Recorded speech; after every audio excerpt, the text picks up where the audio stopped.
Kashmir turmoil, India must look for approaches to placate youth. Pakistan-Fed outrage gives China key edge. The late ascensions amongst India and US to buy American deadly implements require a fast investigation of the difficulties on the ground. The calming reality is that the risk of contention could end up being far nearer than the possibility of those combat hardware getting to be noticeably operational. China's reaction was promptly pugnacious. It depicted the head administrator's visit to the US as provocative. Also, it expanded its own particular fringe incitements from Arunachal Pradesh to Sikkim on the opposite side of Bhutan. As though that weren't enough, there are perplexing reports of a development of Chinese troops and hardware in the region of Ladakh. Authentic picture. One must get genuine around one thing: the US record of seeking after its own particular advantages is extraordinary. It reported an upgradation of its association with India while India purchased weapons from it.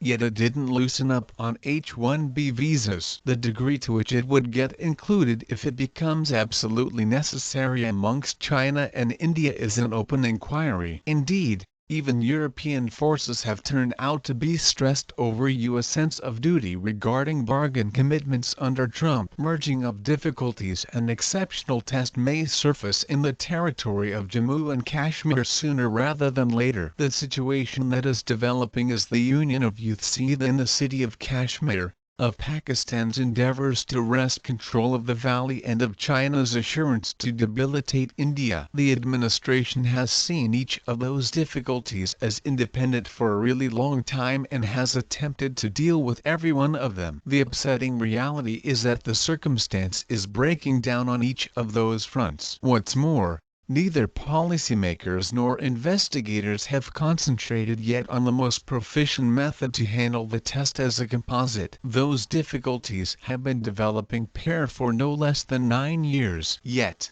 policymakers have remained cased in their convictions that the three issues were particular, that each was scarcely a test by any stretch of the imagination, and that all they required was a US backing. Avoidance superior to battle policy reactions have officially moved an awesome separation in bearings that make a course amendment practically incomprehensible at this stage. In general terms, there were two approaches to deal with this composite test. One was preventive, the other was aggressive. The last has assembled steam in the course of recent months. It has all the earmarks of being